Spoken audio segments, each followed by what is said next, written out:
শিকল বেরি দিলে কি আর কাউরে বাঁধা রাখা যায়? শিকল বেরি দিলে কি আর কাউরে বাঁধা রাখা যায়? যদি থাকিতে না চায় কি লাভ হইব শিকল বেরি দিয়া পাখি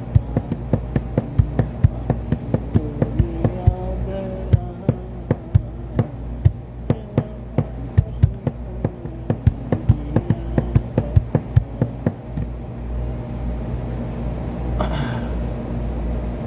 কি বলবো, গান তো পারি না যে গান বলে মনের দুঃখ প্রকাশ করব। এতদিন যাবৎ কত কষ্ট করলাম আপনজনদের জন্য, আজকে সে আপনজনেরাই দুঃখ দিয়ে দূরে চলে যায়।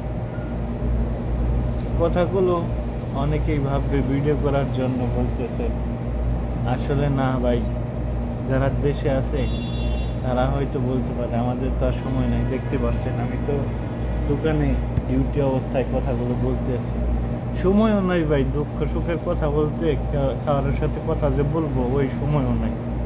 ঠিক আছে, ওই কাজের ফাঁকে ফাঁকে দেখা যায় একটু বলা হয়।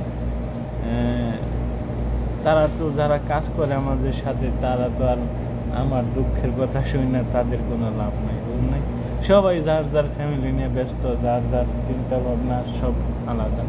কিন্তু একটা কথা বলবো, যারা সৌদি আরবে ফ্যামিলি রেখে আইছেন, আমাদের বাংলাদেশি ভাইয়েরা অনেকে আমার ভিডিও দেখেন, প্রায় অর্ধেকের একটু কম মানুষ সৌদি আরব থেকে আমার ভিডিও কন্টিনিউ দেখে, আর অর্ধেকের একটু বেশি দেখে বাংলাদেশ থেকে। তো যারা আমার ভিডিওতে দেখতেছেন বা দেখবেন এই ভিডিও, তাদের কাছে একটা রিকোয়েস্ট থাকবো, আপনারা আপনাদের জন্য কিছু রাইখেন, কইরেন, সবটুকুই ফ্যামিলি দিয়ে দিন, ঠিক আছে? হ্যাঁ, জানি যে একটা প্রবাসী যে বাংলাদেশ থেকে যখন সৌদি আরবে আসে বা অন্য অন্য দেশে যায়, তখন কিন্তু ফ্যামিলির কাছে খুবই সংকট থাকে, টাকা পয়সা থাকে না। ওই টাইম যে একটা আপনি ফুল দিয়ে দেন, আপনার যে পারিশ্রমিকটা আছে ফুল দিয়ে দেন, কিন্তু 1 বছর বা 2 বছর পর আপনার জন্য কিছু করতে চেষ্টা করেন, ঠিক আছে? কারণ 7-8 বছর 10 বছর আমি অনেক প্রবাসী দেখছি, 10 বছর 7 বছর 15 বছর বিদেশ করছে। আমি বলছি, আপনার কি পার্সোনালি 1000 টাকা আছে? বলছে আমার কাছে 500 টাকাও নাই।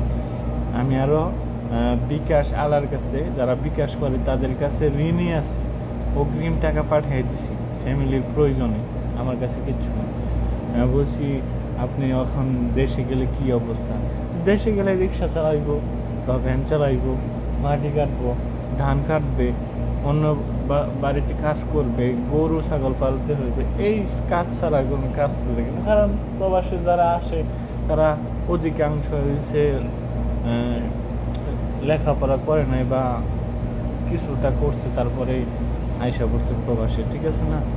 আর বর্তমানে এই কথাগুলো বলার উদ্দেশ্য একটাই, অনেকে এরকম কথা বলা আছে ইউটিউবে, টিকটকে, সব জায়গায় বলা আছে, সব প্ল্যাটফর্মে। কিন্তু বিশেষ করে আমি পুনরায় বললাম কি এর জন্য জানেন, এখন যে সৌদি আরব যে লোকজন আসতেছে, তাদের অধিকাংশ লোকই হয়েছে কম বয়স, ঠিক আছে?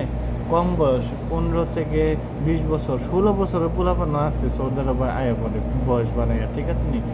তো তাদের উদ্দেশ্যে কথা থাকবে, তোমাদের মা বাবাকে দাও, সমস্যা নেই, 2, 4, 5 বছর দাও, 2 বছর দাও, 1 বছর দাও, কিন্তু লাইফ টাইম দিয়ে পরবর্তীতে তোমার বিবাহ করবা, দেখো ওই টাইমে বিবাহ অনুষ্ঠানে এই টাকায় দিয়ে থাকবো না, বুঝলেন না? ফ্যামিলিতে তো তোমরা সবাই কথাটি ভালো লাগলে, গুরুত্ব যদি থাকে তাহলে মাইনে ছিল, তোমাকেও উপকার হবো আর আমারও কিছু ভিউজ আইব আর কি, ঠিক আছে না? তো আজকের মতো এখানে বিদায় নিচ্ছি। তোমাদের বা আপনাদের ভাই ও বোনেরা সবাইকে বাহিরের একটা ব্লগ দেব। তো কারা কারা বাহিরে, সৌদি আরবের বাহিরের ব্লগ দেখতে চান কমেন্টে বলবেন, চেষ্টা করব আপনাদেরকে একটা ভালো ব্লগ ভিডিও, বাইরের সৌদি আরবের ভিডিও দিতে চেষ্টা করব। ঠিক আছে, তো আজকের মতো আমি আশিকে এখানে বিদায় নিচ্ছি। সামনে দেখা হবে নতুন কোনো ভিডিও নিয়ে। ততক্ষণ ভালো থাকেন, সুস্থ থাকেন। আসসালামু আলাইকুম।